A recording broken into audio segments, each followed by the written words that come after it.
أحق بموسى منكم أو كما قال عليه الصلاة والسلام إن الله وملائكته يصلون على النبي يا أيها الذين آمنوا صلوا عليه وسلموا تسليما اللهم صل على محمد وعلى آل محمد كما صليت على إبراهيم وعلى آل إبراهيم إنك حميد مجيد اللهم بارك على محمد وعلى آل محمد كما باركت على إبراهيم وعلى آل إبراهيم إنك حميد مجيد محترم معزز মুসল্লিয়ান کرام মুরব্বিয়ান আযম মিডিয়ার মাধ্যমে আমাদের আওয়াজ দেশ থেকে দেশান্তরে যেখানে যাচ্ছে পর্দার আড়ালে বসে আলোচনা শুনছেন মুসলিম মা ও বোনেরা, আল্লাহ রাব্বুল আলামিন আমাদেরকে মুসলমান বানিয়েছেন, মুসলমানের ঘরে জন্ম দিয়েছেন। এক কথায় আমরা মুসলিম। আমরা মুসলিম হইয়া খুশি না নারাজ? জোরে বলেন। কাফের মুশরিকের মতো এরকম বাড়ি গাড়ি আমাদের নাই, কাফের মুশরিকের মতো এরকম ক্ষমতা আমাদের নাই, তবে আমাদের আছে আল্লাহ। কে আছে আমাদের? আরো জোরে কে? মানাবুদের ওয়াতাকাদা মানাবুদ লুৎফে তো না গুপ্তা এমামে শানু। কবি বড় চমৎকার বলেছেন, ইহ এবং পরজগতে আমরা কিচ্ছু চাই না, আমরা একমাত্র আল্লাহ পাককে চাই, আল্লাহর কথা শুনতে চাই। কথা বলেন ঠিক কিনা? মানে আমার সমস্ত দুনিয়ার যত ক্ষমতা, যত পাওয়ার, যত অর্থ, যত সম্পদ, যত মানুষ, যত জনবল, সব আছে, কিন্তু আমার আল্লাহ আমার নাই, তাহলে আমার কিছুই নেই। কথা বলেন ঠিক কিনা? আর দুনিয়ার কিছুই নাই আমার, কিন্তু আছেন কে? ধরে বলেন কে? আল্লাহ বললে তো জিকির হয়ে যায়, বলেন না ধরে কে? আমার আছে আল্লাহ, তাহলে আমার সব কিছু আছে। আমার কি আছে? আমি একটা উপমা দিয়ে থাকি, ছেলেকে বিবাহ করাবেন, এখন পাত্রী খুঁজতেছেন। ঢাকা শহরে একদম অভিজাত পরিবারে, মিডিয়াম পরিবার, সব ধরনের পরিবারে পাত্রী খুঁজছেন, পাচ্ছেন না। একটা পাত্রী পেয়েছেন, অনেক 2-1 বছর খোঁজার পরে পেয়েছেন। এখন ঘটকে বলতেছে, মাশাআল্লাহ, পাত্রীর গুণের অভাব। কি গুণ? লম্বা তো মোটামুটি 6 ফিট, 6 ফিট না হলে 5.5 ফিট। একজন পাত্রীর জন্য 5.5 ফিট হলে আর কিছু লাগে না, মোটামুটি ভালোই লম্বা। চুলের অবস্থা কি? চুল তো মাজা পর্যন্ত পড়ে, চুলও ঠিক আছে। সুন্দরের অবস্থা কি? সুন্দর মানে কি? পানি যখন খায় গলা দিয়া পানি নামে দেখা যায়, মানে বাড়াইয়া বলতেছে এত সুন্দর। তাহলে সুন্দরও ঠিক আছে, লম্বাও ঠিক আছে, চুলও ঠিক আছে। শারীরিক গড়ন সিমসাম, সেটাও কি আছে? ঠিক আছে। কাজের কি অবস্থা? মাশাআল্লাহ। কাজ মানে কি? তরকারি পাকাইলে আর মুখে দেওয়া যায়, তার মানে কি? এক তরকারি পাকাইলে খাইলে মুখের থেকে স্বাদ যায় না, একেবারে বছরকে বছর খালি এই স্বাদে থাকে। দুপুরে খাইলে রাত্রে আর খাইতে মনে চায় না। তারপরে পাকও ঠিক আছে। আচ্ছা, পিঠা পুটা কি বানাইতে পারে? না, চিকন মোটা পিঠা যা আছে সব বানাইতে পারে। তাহলে গুণেরও অভাব নেই। মানুষ পাত্রী দেখতে গেলে যা যা দেখে আর কি, পাত্রী দেখতে গেলে সব দেখে। সম্পদ, সম্পদও একেবারে বাপের বাড়ি আছে, ছেলের বাড়ি আছে, মেয়ের নামে ফ্ল্যাট 3টা লেখা আছে, সম্পদের অভাব নেই। বংশ বংশ একেবারে মিয়া ভুইয়া চৌধুরী বংশ, তাহলে বংশের দিক থেকেও কি নাই, কমতি নাই। তাহলে মালও আছে, বংশও আছে, সব কিছু ঠিক আছে, শারীরিক গরম গুণ গান সব ঠিক আছে। এখন ছেলের পক্ষ তো সিদ্ধান্ত নিয়েই নিচ্ছে যে না, বিবাহ এখানে করা হবে। এই ধরনের পাত্রী লক্ষের মধ্যে, কোটির মধ্যে একজন পাওয়া যায় না। যে গুণের মধ্যে 99, 99.5 গুণে আছে, একটা গুণ একটু সমস্যা, সেটা কি না, এত গুণ যেহেতু আছে ওইটা না শুনলেও চলবে, ওইটা দরকার নেই, ওটা বলা দরকার নেই। কারণ ভালো গুণই তো তার বেশি, 99টা, 99.5টা, 99.5 উপরে, মানে 100 থেকে একবার 1%, 1ও না, 0% একটা গুণ আছে, যে গুণটা এটা বদগুণ, খারাপ গুণ। সেটা কি? সেটা হলো চরিত্র খারাপ। সেটা কি? চরিত্র খারাপ। এখন বলেন 99.5টা গুণ যার ভালো, একটা পোয়া মাত্র গুণ খারাপ, ছেলের পক্ষ সিদ্ধান্ত নিয়েছে মাশাআল্লাহ বিবাহ করাবে, বাবাও বলতেছে বিবাহ করাবে, ছেলেও তৈরি বিবাহ করবে, সব ঠিকঠাক। ওই শেষে একটা যে তার একটু সমস্যা, সেটা হলো কি? চরিত্র খারাপ। ছেলেকে বিবাহ করাবেন না, রাত্রি বেলা তুই আয় বলবেন, কথা বলেন, মানে সব ঠিক, যে গুণটা খারাপ এটাই তার সকল কিছুর মূল। একজন মানুষের সব আছে, তার আল্লাহ নাই, কথা বলেন, কিচ্ছুই নেই। আর একজন মানুষের কিছুই নাই, আল্লাহ আছে, তার কি আছে? মানাবুদেন ওয়াতাকাযা মানাবুদ লুৎফে তো না গুপ্তা এবামে শানুদ और कलमा जितने नेमत है तो सबसे बढ़कर नेमत है दीदार तो अल्लाह। দুনিয়ার নেয়ামতের অভাব নাই, দুনিয়াতে এত নেয়ামত আপনি দিয়েছেন।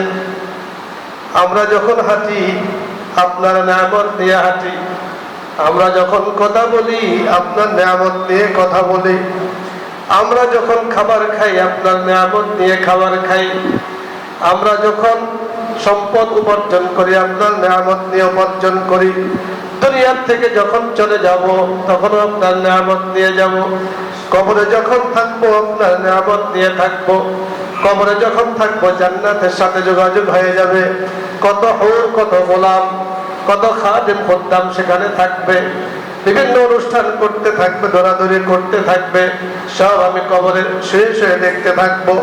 কবরের পরে, হিসাবের পরে আমি জান্নাতে যাব, সেখানে বহু নেয়ামত, অভাব নাই।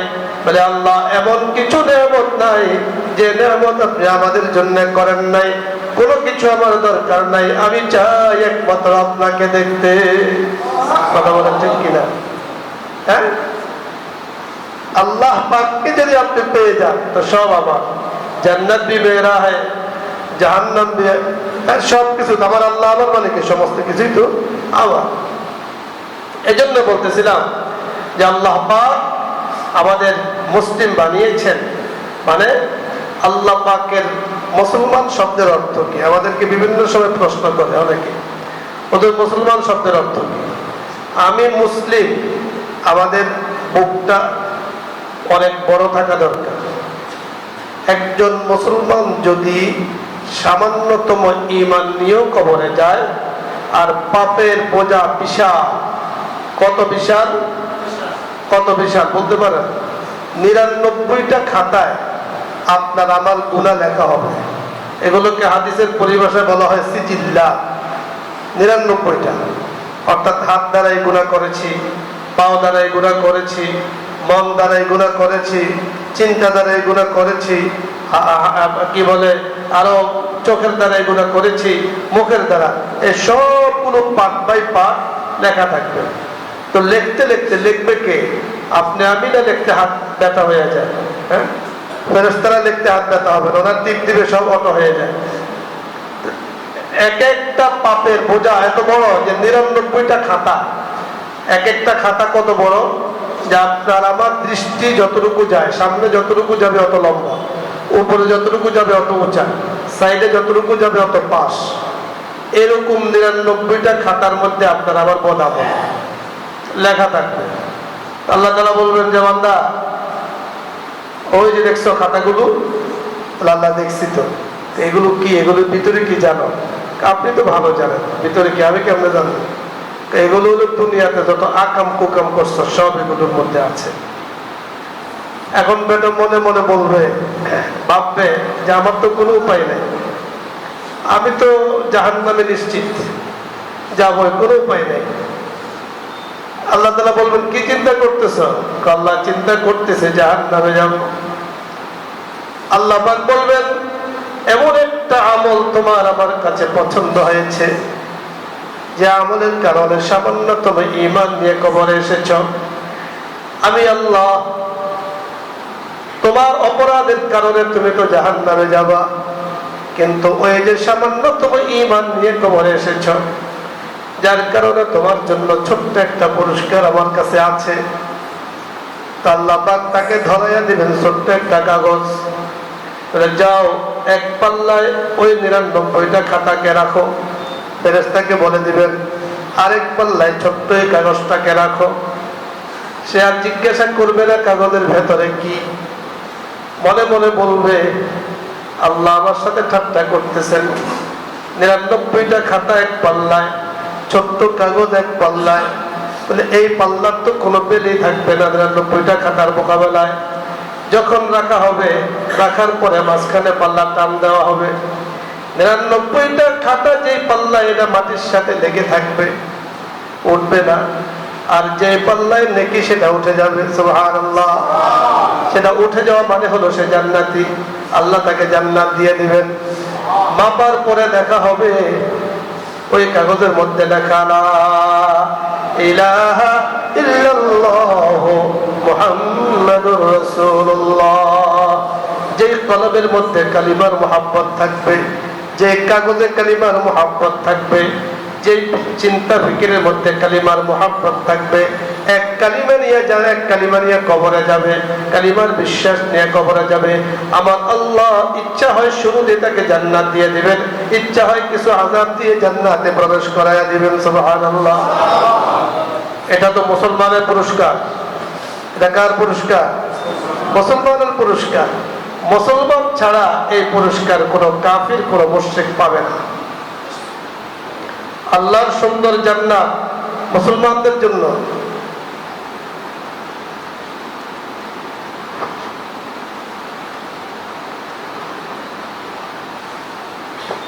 পাওয়ারফুল দুনিয়াতে যারা আছে এদেরকে কাল কিয়ামতের ময়দানে ডাকা হবে, আইনাল জাব্বারুন আইনাল মুতাকাব্বিরুন, হে পাওয়ারফুল তোরা কোথায়?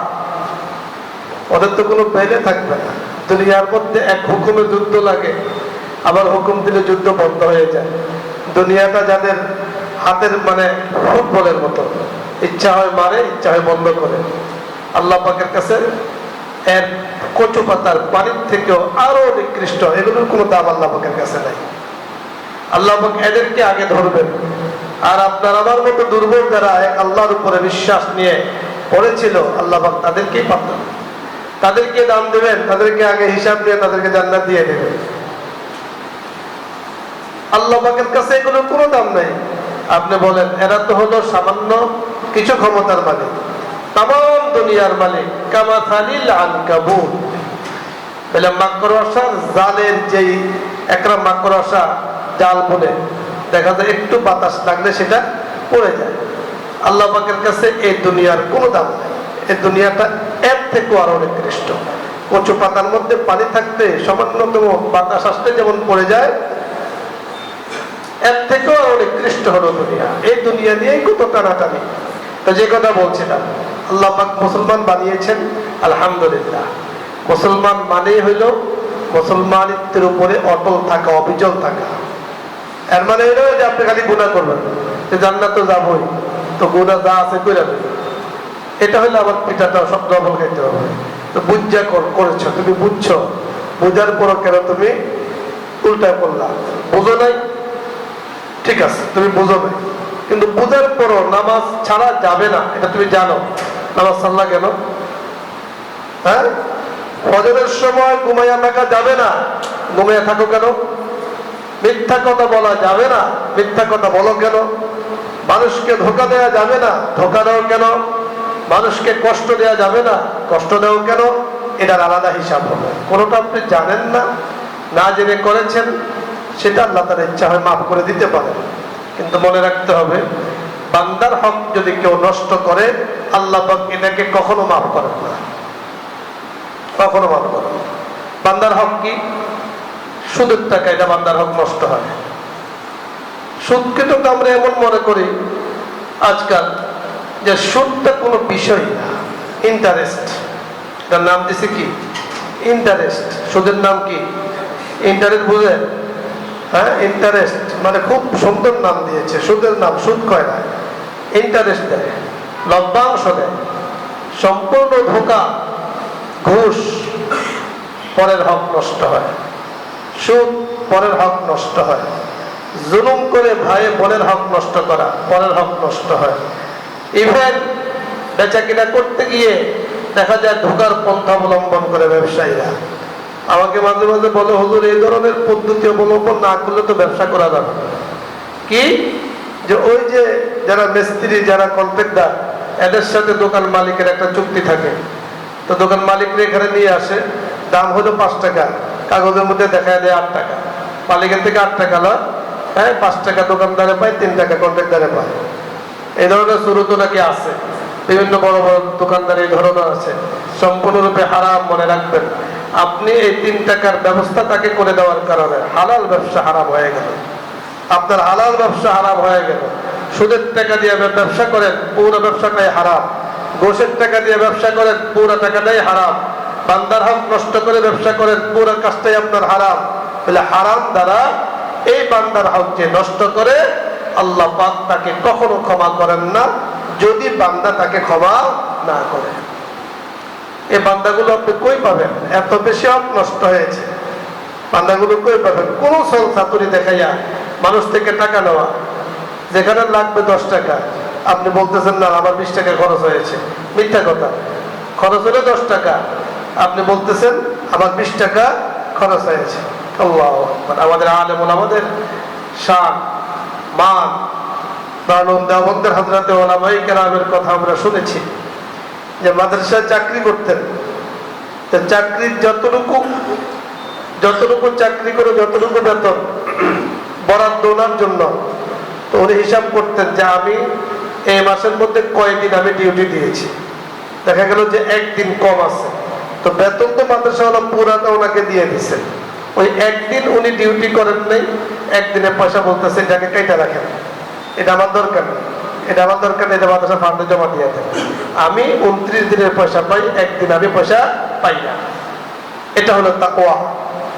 উলাইকা আবাই ফাজিনি বিমিসলিহিম। তারাই হলো আমাদের আকাবির, আমাদের আসলাফ। তাদের অনুসরণ অনুকরণে জিন্দেগি গঠন করা এটা খুব জরুরি। তো বলছিলাম, আল্লাহ রাব্বুল কারীম সূরাতুত তাওবা 36 নম্বর আয়াতে বছরে 12টি মাস আল্লাহ তাআলা দিয়েছেন, তার মধ্যে 4টি মাস হলো সম্মানিত মাস, একটি মাস হলো মুহররম। সেখানে আল্লাহ তাআলা বলেছেন, ফালা তাজলিমু ফীহিন্না আনফুসাকুম। তোমরা নিজেরাই নিজেদের নফসের উপরে জুলুম করো না। সুদ নিজে নিজের উপরে জুলুম করা, ঘুষ নিজে নিজের উপরে কি করা। আর জুলুমের, ঘুষের নতুন এক পদ্ধতি বের হয়েছে, যে ঘুষের টাকা হাত দিয়ে ধরলে এটা ঘুষ হয়, দয়ার কল্যা দিলে এখানে রাখলে এটা কি হয় না, ঘুষ হয় না। দয়ার কল্যা দেয়, করে দেখো ওখানে রাখে না, মানে শয়তানও এদের কাছে হার মানে। কথা বলেন ঠিক কিনা? এদের কাছে শয়তানও হার মানে, শয়তানের বুদ্ধি নাই। খুললে দেখো এখানে রাখেন, তো এখানে রাখা দেখো, আমি তোর হাত দিয়ে ধরি নাই, তুই বেলা তো পকেটে নিতেছস কোথেকে? আমি ডয়ের থেকে নিতেছি, আমি তো সরাসরি হাত পহাত বদল হয় নাই। কথা বোঝা আসছে? শয়তান এদের কাছে মাঝে হাসে, কারে আমার দোস্ত তুই এত বেশি আগে গেছিস, আমি তো এই বুদ্ধি পাইলে করতে পাইছিস। এটা শুধু এটা ঘুষ হয় না, কথা বলে। আরেকটা হলো যে খাতার নিচে নাকি চাক্কা না লাগাইলে খাতা হাঁটে না। যে খাতা তো জমা দিচ্ছি, আমারটা ফাইলে সই হয় না। কেন হয় না বুঝতেছি না। চাক্কা লাগাও, চাক্কা লাগাইলে কি হয়? সই হয়। চাক্কা মানে কি? ঘুষ। আর একটা আছে বিকাশ। কত সিস্টেম, বললাম না এদের কাছে শয়তানও হার মানে। আল্লাহ রাব্বুল কারীম কাল কিয়ামতের ময়দানে এদেরকে ধরবেন। যত আমল আপনার আছে, আমল তো হলে পরে, আগে বান্দার হাত তোমার জীবনে যাতে নষ্ট না হয়। যে হুজুর যারা দেখেছি যারা এত সৎ চলে, এদের বিপদের অভাব নাই, রোগ বিরোগ, এদের টাকা পয়সা, এদের সন্তান ইত্যাদি, বলে এগুলোই তো আল্লাহ পাকের নেয়ামত। তাদের আইয়ুব আলাইহিস সালাতু ওয়াস সালাম 18 বছর, এক রাওয়ায়াতে আছে 27 বছর, কি পরিমাণ কষ্ট ভোগ করেছেন। সুবহানাল্লাহ, কি পরিমাণ কষ্ট। হাদিসের মধ্যে আছে আপনি সৎ পথে চলতে গিয়ে একটা কাঁটা বিঁধলে যে কষ্ট, এই কষ্টটা অনুভব করেছেন। আল্লাহ রাব্বুল কারীম কাল কিয়ামতের ময়দানে এই কষ্টের বিনিময়ে আল্লাহ তাআলা আপনার জন্য একটা পুরস্কার রেখেছেন। কি পুরস্কার? যেটা আপনার দরকার। কথার কথা, এখন আমার সব ঠিকঠাক আছে, এখন আর 1 কেজি আমল হইলে আমি জান্নাতে যাইতে পারবো। ঠিক ওই সময় ওই যে কষ্ট করেছেন, এই কষ্টের বিনিময়ে আল্লাহ পাক ওই 1 কেজি আমল দিয়া আমলটাকে পরিপূর্ণ করে মাপটাকে ঠিকঠাক করে জান্নাত দিয়ে দিবেন। সুবহানাল্লাহ। আইয়ুব আলাইহিস সালাতু ওয়াস সালাম 18 বছর কষ্ট করেছেন, অথবা 27 বছর। ঐতিহাসিক কষ্ট, এগুলো আপনারা সহ্য করতে পারবেন না। নবীর 1 মিনিটের কষ্ট আপনি আমি সহ্য করতে পারবো না, এত কষ্ট করেছেন। 27 বছর পরে আল্লাহু আকবার, আল্লাহ পাকের কাছে এতটুকু দোয়া করেছেন, রাব্বি আন্নী মাসানিয়াদ-দুর ওয়া আনতা আরহামুর রাহিমিন। আল্লাহ, শয়তান বিভিন্ন ভাবে আমাকে ধোঁকা দিচ্ছে। আল্লাহ, আমি আপনার, আমার বডি আপনার, আমার জীবন আপনার, আমার হায়াত আপনার, আমার প্রতিটা শ্বাস প্রশ্বাস আপনার, আমার চিন্তা আপনার, আমার কথা আপনার, সব আপনার। আমার তো কিছু নাই, সব আপনার জন্যে। আল্লাহ, আমার কোনো সমস্যা নাই, আপনি আমাকে দিয়েছেন বডি, কষ্ট দিচ্ছেন আপনি, আপনি পরীক্ষা নিচ্ছেন, তাতেও কোনো সমস্যা নাই। কিন্তু শয়তান তো আমাকে ধোঁকা দিচ্ছে, বিভিন্ন ভাবে কথাবার্তা বলে শয়তান আমাকে ধোঁকা দিচ্ছে। আল্লাহ, রাব্বি আন্নী মাসানিয়াদ-দুর। আল্লাহ, শয়তানের ধোঁকায় আপনার ইবাদতে আমার কষ্ট হচ্ছে, আপনার জিকির আজকার করতে আমার কষ্ট হচ্ছে। ওয়া আনতা আরহামুর রাহিমিন। আল্লাহ, আপনি তো দয়াময়, পরম দয়ালু। আল্লাহ, আমি কষ্ট হজম করতে আমার কোনো সমস্যা নেই, কিন্তু আমি তো আপনার বান্দা, আপনি তো দয়াময়। বলেন নাই যে রোগ ভালো করে দেন, বলেন নাই যে আমার কষ্ট হচ্ছে, শুধু বলেছেন আপনি আনতা আরহামুর রাহিমিন। আল্লাহ, আল্লাহ পাক এত খুশি হয়েছেন আইয়ুব আলাইহিস সালাতু ওয়াস সালামের কথায়। আইয়ুব আর দরকার নাই, আল্লাহ নিজে বলতেছেন আমি আইয়ুবকে পেয়েছি সাবির। আমার আইয়ুব আল্লাহমুখী, আমার আইয়ুব ধৈর্যশীল, এত ধৈর্যশীল যার তুলনা দেওয়া যায় না। আল্লাহ বলতেছেন আইয়ুব, তোমার শেষ পরীক্ষা পাস, 100 তুমি পাস করেছ। যাও, শয়তান তোমাকে ধোঁকা দিয়েছে তোমার স্ত্রীর ব্যাপারে, লম্বা ঘটনা, সেই দিকে যাচ্ছি না। তুমি শপথ করেছ যদি সুস্থ হও তাকে তুমি 100 বেদ দিবা। আল্লাহ নিজে তাকে হিকমত শিখাইতেছেন। তুমি তো শপথ করেছ, এই শপথও বাস্তবায়ন করতে হবে। 100 ওয়াখুয বিয়াদিকা দিরসান ফাদরিব বিহি ওয়ালা তাহনাস। আল্লাহ বলতেছেন 100 কাঠি তুমি হাতে নাও, মুঠের মধ্যে নাও, নিয়ে তোমার স্ত্রীর পিঠের মধ্যে মেরে দাও, 100 বেদ মারা হয়ে যাবে। সুবহানাল্লাহ। আল্লাহ তাকে বাঁচান, বুদ্ধি আল্লাহ শিখাইয়া দেন। 100 বেদ মারলে মহিলা বাঁচবে? হ্যাঁ, বাঁচবে না। আল্লাহ বলে যে তাকে আমি তো রাখবো। আইয়ো, তোমার যে সেবা করেছেন আমি মাওলা তার উপরে খুশি, সুতরাং তোমার সেবার জন্য তাকে দরকার আছে। বাস, শপথ শেষ হয়ে গেল। এখন যে কষ্ট, শরীর তো পুরো পচন পোকা ধরে একেবারে দুর্গন্ধে সব নষ্ট হয়ে গেছে। এখন আল্লাহ তাআলা বলতেছেন আইয়ুব ওই যে সামনে তাকায় দেখো একটা কূপ দেখা যায়, কুয়া দেখা যায়, যাও এই কূপের মধ্যে ডুব দাও। অসুস্থ মানুষ ডুব দিয়েছেন, শরীরে রোগে রোগা একেবারে ঝরঝরিত ডুব দিয়েছেন, ডুব থেকে উঠে দেখেন স্বচ্ছ সুন্দর তাগড়া এক যুবক সেখান থেকে উঠেছেন। সুবহানাল্লাহ, কয় মুহূর্ত লাগছে, শেষ। এরপরে তাকাইয়া দেখে এখন আগে ছিল সব দুর্গন্ধময়, এখন সব সুগন্ধময়, এখন সব সুন্দর আর সুন্দর। আগে যা ছিল বাড়ি ছিল একটা, এখন হয়ে গেছে ডবল, সব ডবল। এখন তো বাড়িতে যাও সর্বনাশ, বাড়িতে যাচ্ছে আর বিশাল ইস্তেকবাল। এখন আইয়ুব যেই দিকে তাকায় এদিকে খালি আনন্দ আর উৎসব, যেদিকে তাকায় সেই দিকে নিয়ামত আর নিয়ামত ভরা। এই যে ধৈর্যের ফল আল্লাহ পাক দিয়েছেন, যে আল্লাহ বলেছেন আমার আইয়ুব ধৈর্যশীল, সে আল্লাহ আইয়ুবের জন্য জান্নাত রেখেছেন। এই জন্য ভাতারা ভাবি বলতেছিলাম আল্লাহ পাক মুসলমানদেরকে পরীক্ষা করে। পরীক্ষা কয়েক কারণে হয়, একটা হলো গুনাহ মাফের জন্য হয়, আরেকটা হলো মর্যাদা উঁচু করার জন্য হয়, আরেকটা হলো আল্লাহর কাছে নেওয়ার জন্য হয়। আল্লাহ পাক আপনাকে কাছে নেবেন, একটু পরীক্ষা করবেন না? এজন্য মুহররম মাস চলছে, সাবধান, এমন কোন গুনাহ করা যাবে না যে কারণে আল্লাহ নারাজ হয়ে যায়। মুহররম মাসের একটা গুরুত্বপূর্ণ আমল আছে, সেটা হলো 10 মুহররম রোজা রাখা। 10 মুহররম রাসূল আকরাম সাল্লাল্লাহু আলাইহি ওয়াসাল্লাম যখন মদিনায় এসেছেন তখন দেখেছেন মদিনার ইহুদিরা রোজা রাখে। রাসূল বলেছেন এরা কিসের রোজা রাখে? এরা মুসা আলাইহিস সালামের অনুসরণে বছরে একটা রোজা রাখে। রাসূল বলেন আরে নাহনু হাক্কু বিমুসা মিনকুম, মুসা তো আমার ভাই, আমি নবী, মুসা আলাইহিস সালাম নবী, উনি আমার ভাই, আমার ভাইয়ের অনুসরণ তারা করতেছে, আমরা আরো বেশি করব। আগামী বছর আমি বেঁচে থাকলে তারা রাখতেছে একটা, আমরা রাখবো 2টা, হয় 9 অথবা 11, 10-এর সাথে মিলাইয়া 9 তারিখ অথবা 11 তারিখ 2টা রোজা আমরা রাখবো আগামী বছর আমি বেঁচে থাকলে। রাসূল পরের বছরে ইন্তেকাল করেছেন, ওই বছরে ইন্তেকাল করেছেন, আর এই কথা বলতে পারেন নাই। বলতে পারেন না মানে বলা হয়ে গেছে। এজন্য মুহররমের এই রোজাটা একসময় ফরজ ছিল, রমজানের রোজা ফরজ হওয়ার পরে এই রোজা নফল হয়ে গেছে। তার মানে আফজালুন নফলে, নফলের মধ্যে উত্তম রোজা হলো মুহররমের রোজা। এজন্য 2টা রোজা, 9, 10 মুহররম অথবা 10, 11 মুহররম, 2টা রোজা রাখা। একটা রোজা নয়, 2টা রোজা। একটা রোজা রাখলেও হবে, কিন্তু একটা রোজা ইহুদিদের সাথে মিলে যায়। হ্যাঁ, এই জন্য একটা রোজা না, 2টা রোজা আমি রাখবো, মনে রাখতে হবে। এই রোজাগুলো যেহেতু নফল, রাখলে সওয়াব, না রাখলেও গুনাহ নাই। আপনি এটাকে ফরজ মনে করেন না যে রোজা আমি রাখবো। 2 নম্বর হলো শাহরুল্লাহিল মুহাররম, এই মাসটা হলো আল্লাহর মাস। রমজানের রোজার সওয়াব যেমন আল্লাহ নিজে হাতে দেন, 12টি মাসের মধ্যে মুহররম মাসকে আল্লাহ বলেছেন এটা আল্লাহর মাস। আল্লাহর মাসে যে ব্যক্তি ইবাদত করবে সে আল্লাহ ওয়ালা হয়ে যাবে। সুবহানাল্লাহ। আল্লাহ পাক আমাদেরকে এই আমলগুলো বেশি করে করার তৌফিক দান করেন, সব ধরনের কুসংস্কার থেকে আল্লাহ পাক আমাদেরকে হেফাজত করেন। আমিন। ওয়া আখিরু দাওয়ানা আলহামদুলিল্লাহি রাব্বিল আলামিন। যারা সুন্নাত করেন সুন্নাত করেন।